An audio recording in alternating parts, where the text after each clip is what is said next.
교회에서 하나님의 계명을 하면 공적 명령을 말합니다. 가장 먼저 모세가 하나님께 받은 10계명이 있죠.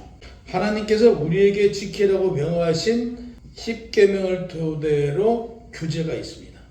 금지하는 명령이 1년에 365일이듯 365개고요. 행하라고 말씀하신 게 248개입니다. 총 313가지의 율법이 있죠. 성경에서 율례, 법도, 계명을 통틀어서 율법이라고 합니다. 율례는 사회적 어떤 규범, 그 전통을 통해서 내려온 것을 가지고 우리는 율례라고 말하죠. 두 번째, 법도라는 것은 법률적인 규범을 말합니다. 예를 들어서 뭐 어떤 그 법정에서 재판이나 이렇게 해서 결과를 얻은 걸 그 판결의 기준이죠. 계명 그러면 권위자에 의한 뭐 법령, 명령 이런 걸 뜻합니다. 그래서 서두에 말씀드렸지만 율법 그러면 율례, 법도, 계명 이런 걸 포괄해서 우리가 율법이라고 하죠. 오늘 본문 15절에 보면 너희가 나를 사랑하면 나의 계명을 지키리라 라고 했어요. 사랑하면 지키라는 거예요. 하나님을 사랑하지 않으면 율법 지키지 않아도 됩니다. 하나님을 사랑하면 이유를 불구하고 하나님의 법을 지켜야 됩니다. 그래서 예수님께서 말씀하세요. 너희가 나를 사랑하느냐? 사랑하면 하나님의 법을 지키라 이렇게 말합니다. 하나님은 사랑이시죠. 사랑이신 하나님께서 우리에게 주신 사랑을 우리는 그저 받았어요. 그저 받은 사랑을 우리는 하나님께 돌려드려야 합니다. 하지만 하나님께 돌려드려야 될 그 사랑을 하나님께서는 너희 형제와 이웃과 어려운 사람들, 다시 해서 사회적으로 소외된 사람들을 위하여 베풀고 나누고 주라고 합니다. 그래서 하나님의 사랑을 우리는 어려운 이웃에게 나누고 더 나아가 소외된 계층, 형제 그리고 이웃에게 하나님께 드려야 될 사랑을 나누는 것이 하나님의 사랑이고 하나님의 뜻입니다. 16절에 보면 내가 아버지께 구하겠으니 그가 또 다른 보혜사를 너희에게 주사 영원토록 너희와 함께 있게 하리니 그랬어요. 예수님께서 십자가에 죽으시고 부활하시어 제자들과 만남이 있었죠. 그리고 40여일 동안 이 땅에서 생활하시다가 아버지 품으로 가셨어요. 다시 해서 하나님 우편으로 올라가셨어요.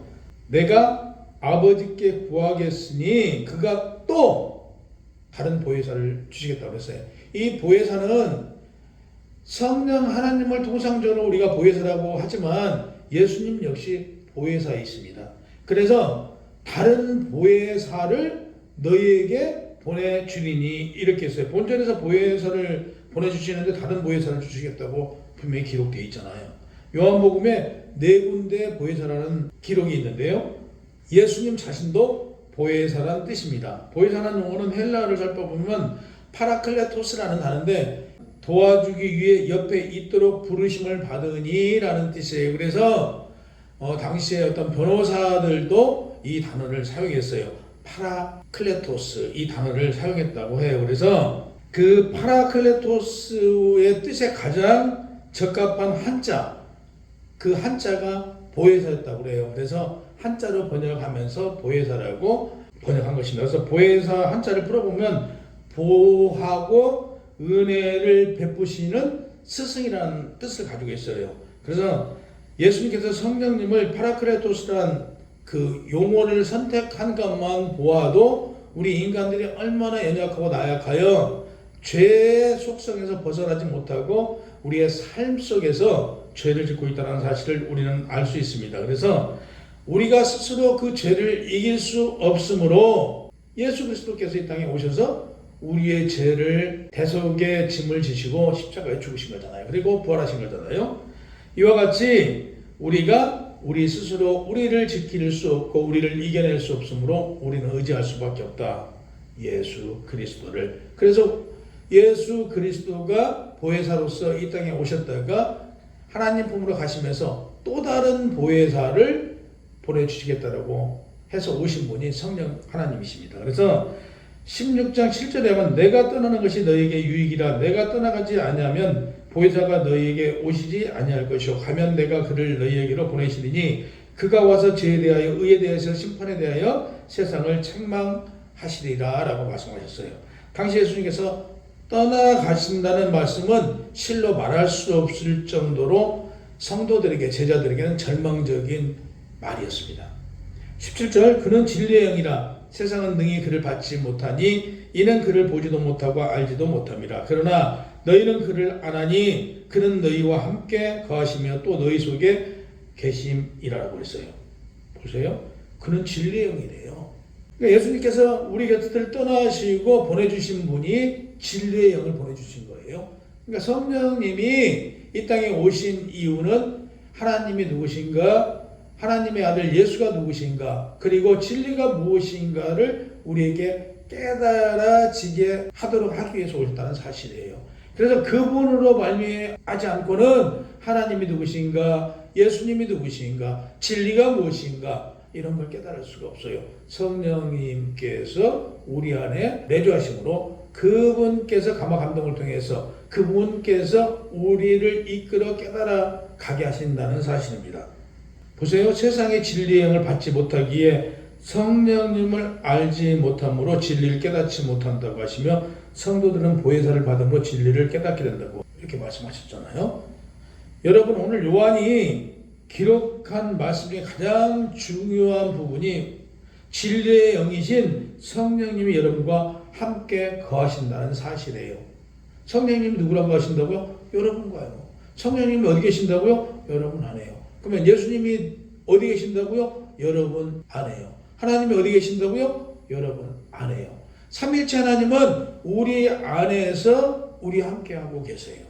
하나님께서 우리 안에 계신다는 사실이 너무나도 감사하고 또 감사하고 귀하고도 또 귀한 일이잖아요. 18절에 보면 내가 너희를 고아와 같이 버려두지 않냐고 너희에게로 오리라라고 했어요. 예수님께서 아버지께로 가시면서 제자들을 버려두지 않고 너희에게로 오신다라는 그 얘기예요. 그러니까 고아와 같이 버려두지 않는데요. 예수님이 가시고 나서 장로들과 서기관과 바리새인들에게 핍박당할 것을 생각한 예수님이 가슴이 아팠던 거예요. 내가 있는 현재도 너희들이 핍박을 받고 있는데 내가 아버지께로 가고 나면 너희가 얼마나 핍박을 받을까 이걸 생각하시면서 예수님께서 가슴 아파하시며 위로의 말씀을 하신 거예요. 고아와 같이 너희를 버려두지 아니할 것이다 라고 말해요. 고아라는 표현은 오늘날 그 경제적으로 아무리 여유가 있어도 심적으로 외로움을 느끼고 여유가 없다는 것은 곧 혼자라는 생각을 한다는 얘기죠. 현대인들이 경제적으로 여유가 생겼어요. 그러나 그들 마음속에는 여유가 없고 늘 외로워요. 저 어린 시절 생각해 보면 뭐 학교 갔다가 또는 어딜 갔다가 집에 와요. 집에 오면 엄마하고 부르고 들어옵니다. 근데 엄마가 평상시에 하고 이렇게 대답하시면 안도의 한숨을 해요. 근데 어머니가 대답이 없어요. 그러면 또 형 아니면 아버지 하고 부를 거 아니겠어요. 역시 형도 아버지도 집에 없으면 우리는 어떻게 해요? 불안해하잖아요. 이게 오늘날 현대인들이 가지고 있는 심령이에요. 근데 우리 세상 사람들은 그렇지만 예수 그리스도를 믿는 하나님의 자녀들은 혼자예요? 혼자라고 혼자가 아니잖아요. 우리 속에 누가 계세요? 아버지 하나님께서 함께하고 계시고 성자 예수께서 함께 계시고 성령께서 우리랑 함께하고 계신다는 사실이에요. 그래서 우리는 혼자 있어도 혼자 있는 게 아니잖아요. 우리는 그들과 같이 예수 그리스도를 믿는 크리스찬들은 그들과 같이 고아와 같이 내버려두지 아니한다는 사실이에요. 성령님이 우리와 함께 하심으로 우리는 혼자가 아니라는 사실이죠. 우리 크리스찬들은 돌아갈 본향이 있지만 그들은 갈 곳이 없어요. 우리는 내일 아니 모레든 언제든 우리는 아버지가 계시는 본향으로 갈 수 있는 사람들이에요. 오늘 예배드린 여러분들이 본향으로 갈 수 있는 사람들이에요. 그러나 세상 사람들은 어디로 간다고요? 본향으로 갈 데가 없어요. 그렇기 때문에 늘 이들은 외롭고 또 공허하고 스스로 고아라고 생각할 수밖에 없다는 사실이에요. 고아는 외롭고 쓸쓸하고 괴로워해요. 19절에 보면 조금 있으면 세상은 다시 나를 보지 못할 것이로되 너희는 나를 보리니 세상은 예수님을 볼 수 없지만 우리는 하나님을 믿는 자녀들은 예수님을 볼 수 있고 하나님을 볼 수 있고 성령님을 볼 수 있잖아요. 세상에 있는 종교들은요, 오늘 현재를 위해서 만들어진 종교예요. 반면 그리스도교는 하나님을 믿는, 예수 그리스도를 믿는 이 기독교는 현재가 아니고 미래를 향하고 미래를 바라보는 그런 종교예요. 그래서 하나님께서는 이 땅을 창조하시고 주관하신 분이에요. 그래서 하나님께서는 우리의 미래를 다 알고 계세요. 우리의 미래를 알고 계시기 때문에 그분만 믿고 의지하면 우리의 내일은 하나님께서 책임져 주시고 우리의 내일은 그분이 알아서 인도해 주신단 말이에요. 반면 불교의 경우는 해탈을 목표로 하고 있어요. 불교는. 그러면 이 세상에 우리 눈에 보이는 모든 것들이 허상이라고 말합니다. 실체가 없다고 말합니다. 현대적 교설로 집착과 번민 가운데 고통하는 사람들을 깨우치려고 말하고 있습니다. 고통의 문제는 인생이 다 그런 거지 뭐. 실패와 이별은 누구나 다 겪는 것이야. 그렇기 때문에 다 겪고 살아야 돼. 그러느냐 하고 이해해. 남녀 간의 이별 역시 우리가 사람이 살아가면서 남과 여자 사이는 당연히 이별이 있어. 이별은 누구나 겪는 것이야. 그러니까 그러려니 하고 그러니 이해해. 이런 현지형으로 이 얘기를 하고 있습니다. 반면 우리 기독교는 그런 미래에 우리에게는 영생이 주어진다는 사실이에요. 영원한 생명. 그래서 이 땅을 창조하신 하나님께서 우리에게는 본향으로 올 수 있는 집을 만들어 주셨는가 하면 우리는 그분이 살고 계신 그 집으로 미래에 갈 수 있다는 사실이에요. 그러니까 미래를 주관하시는 하나님, 그 권세와 능력을 가지신 하나님, 우리는 그 하나님을 믿고 의지하면 됩니다. 미래에 대한 모든 것을 알고 계시는 하나님, 모든 걸 알고 계시는 하나님께 우리가 의지하고 그분이 계획하신 그 계획 안에서 우리가 따라가면 우리는 그분의 계획대로 마지막 날에 하나님의 집, 하나님의 나라, 하나님의 우리가 본향으로 갈 수 있다는 사실이죠. 이는 내가 살아있고 너희가 살아있겠습니다라고 합니다. 부활하신 주님은 당연히 살아계시지만 우리도 살아있다라고 얘기해요. 우리도 살아있대요. 예수님께서 십자가에 부활하신 건 당연하지만 우리 역시 그분과 더불어 살아있대요. 성경에 이렇게 기록되어 있습니다. 이는 내가 살아있고 너희도 살아있습니다. 부활하신 주님은 당연히 살아계시지만 우리도 살아있대요. 성경에는 믿어서 살아서 믿는 자는 영원히 죽지 않고 죽은 자들은 부활하심으로 하나님과 함께 하신다고 말씀하고 계세요. 우리는 하나님과 함께 할 수밖에 없어요. 우리는 하나님께서 하나님과 함께 하도록 예정하시고 작정해서 만들어서 하나님의 자녀로 삼으셨기 때문에 우리는 하나님을 믿는 자들은 하나님과 함께 할 수밖에 없어요. 그렇기 때문에 죽어도 죽지 않고 살아도 살아있는 거예요. 초대교회 때 이런 일이 있었대요. 그때는 굉장히 핍박을 많이 당했잖아요. 그래서 당시에는 그 원형 경기장에서 맹수들의 밥이 됐어요. 사람을. 그래서 이제 그 그리스도인도 내일 죽어야 돼요. 맹수의 밥이 되는 날인데 그 딸이 그 아버지와 한 번만 만날 수 있게 해달라고 이제 애원을 해서 면회가 됐나 봐요. 그래서 아버지와 딸이 만나고 이제 마지막 모습을 본 거죠. 그리고 딸이 돌아가고 나니까 그 간수가 그 그리스도인에게 그랬대요. 저렇게 예쁜 딸을 이제는 볼 수가 없게 되었으니 아이고 불쌍하다라고 얘기를 하더래요. 근데 그 불쌍하다고 얘기하는 그 말을 하는 그 모습이 결코 좋은 모습은 아니었겠지. 아마 조롱하는 그런 말투였을 것 같아요. 그러니까 내일 죽을 사람이 그러더래요. 나는 죽어도 내 딸과 만날 수 있지만 당신은 죽어서 딸을 만날 수 없고 영원히 죽는 당신이 더 불쌍하다라고 얘기를 하더래요. 믿음이라는 건 이런 겁니다. 우리가 믿고 하나님께서 말씀하신 대로 믿었을 때 그게 이루어진다는 사실이에요. 우리의 믿음은 하나님께서 오늘 예수님께서 우리에게 이와 같은 사실을 말씀해 주신 걸 믿으면 이게 형상이에요.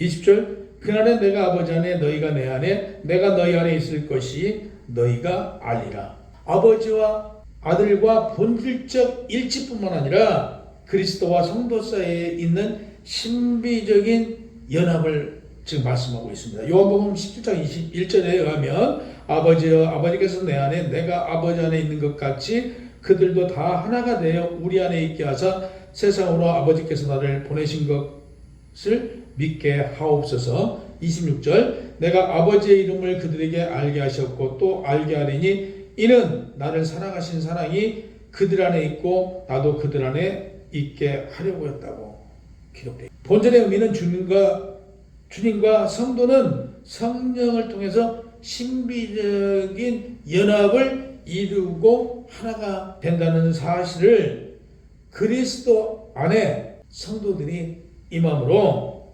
그리스도께서 역사하신다. 이런 내용이에요. 사도 바울이 내가 산 것이 아니라 내 안에 계시는 그리스도께서 사신 것이라고 말을 했어요.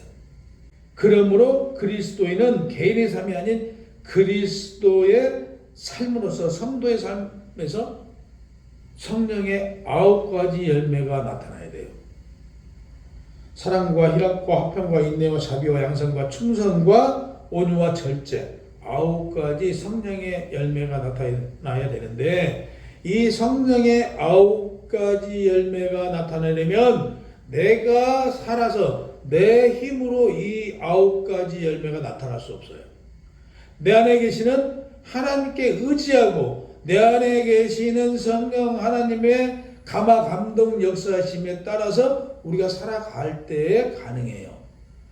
바울이 고백했잖아요. 내가 사는 게 아니고 내 안에 계신 하나님이 사시는 대로 살아간다. 다시 얘기해서 하나님께 내 육신을 빌려드린 거예요. 내 육신을 하나님께 드리고 나면 내가 사는 게 아니에요. 내 생각대로 사는 게 아니에요. 하나님께서 인도하시는 대로 하나님께서 계획하신 대로 우리는 따라가면 그게 인생인 거예요. 그게 그리스도의 삶이에요. 9가지 성령의 열매를 맺는 사람들에게는 고린도전서 3장 6절 우리가 천사를 판단할 것이라 너희가 알지 못하느냐 그러거든 하물며 세상 일이라고 하신 구절이 있어요. 보세요. 누가 누구를요? 우리가 천사들을 판단할 수 있대요. 아니 천사들을 우리가 어떻게 판단을 해요? 우리가 천사보다 못한데 성령의 9가지 열매가 맺어진 사람 다시 얘기해서 예수 그리스도의 향기가 우리에게서 나타나는 사람들 예수 그리스도의 향기가 풍겨나는 사람들은 먼 훗날에 우리가 천사를 판단할 수 있는 그런 능력을 가진 자 다시 얘기해서 예수 그리스도와 같이 판단할 수 있는 자가 된다는 사실이에요. 우리가 천사를 판단할 수 있을 정도의 믿음의 소유자들이 되시기를 소망합니다. 21절에 나의 계명을 지키는 자라야 나를 사랑하는 자니 나를 사랑하는 자는 내 아버지께 사랑을 받을 것이요 나도 그를 사랑하여 그에게 나를 나타내리라. 장차 여러분과 제가 누릴 영광을 바라보야 아무리 어렵고 힘들더라도요. 보세요. 누굴 사랑해야 돼요? 내 이웃과 내 형제와 소외된 고아와 과부를 우리는 사랑해야 된대요. 이게 하나님께서 우리에게 주신 사랑을 고아와 과부에게 나누고 베풀고 그들을 이루어하는 것이 일이에요. 우리가 이 세상을 살아가면서 아무리 어렵고 힘들더라도 하나님께서 우리에게 주신 사랑을 생각하면 결코 우리는 힘들지 않습니다. 우리가 나누고 베풀어야 될 사랑이 있다는 사실, 우리가 나누고 베풀어야 될 하나님의 명령이 있다는 사실을 우리가 기억하고 살아간다면 우리는 힘들지 않습니다. 어떠한 어려움이 와도 내가 해야 될 일이 있기 때문에 우리는 지치거나 쓰러지지 않습니다. 여러분, 우리는 하나님으로부터 그 이상의 능력을 이미 부여받은 자들입니다. 하나님께서는 우리를 사랑하신 것 같이 우리는 이미 하나님 사랑을 받은 사람들입니다. 하나님의 사랑을 받은 자는 그 사랑을 나누고 베풀고 어려운 이웃을 위하여 그 사랑을 주어야 됩니다. 그리스도의 죽음은 곧 나의 죽음이요 그리스도의 부활은 곧 나의 부활이어야 합니다. 예수 그리스도와 함께 우리가 십자가에 죽고 십자가에서 죽은 우리가 예수 그리스도와 함께 살아난 사람들은 그 삶이 예수의 향기가 나타나야 돼요. 예수의 향기가 우리에게서 풍겨나야 합니다. 예수 그리스도가 이 땅에서 행하신 것처럼 그 행함이 있는 자라야만 하나님을 사랑하는 자고 하나님의 계명을 지키는 자입니다. 그런 자에게는 하나님께서 더 많은 것으로 더 많은 사랑으로 우리에게 주시겠다라고 약속하신 거예요. 예수님께서도 그 약속을 우리에게 하신 거예요. 여러분과 저는 오늘부터 더 많은 사랑으로 이웃을 섬기고 더 많은 사랑으로 형제를 섬기고 더 많은 사랑으로 고아와 과부에게 베풀고 살아가야 된다는 사실이죠. 정말 5월 가정의 달을 맞이하여 우리는 주변을 다시 한번 되돌아보고 우리 주변에 나의 도움의 손길이 필요한 사람이 있는지 그 필요한 사람이 있다면 나누는 삶을 통해서 하나님의 계명 예수 그리스도의 향기가 우리 삶에서 풍겨나는 여러분들이 되시기를 주님의 이름으로 축원합니다.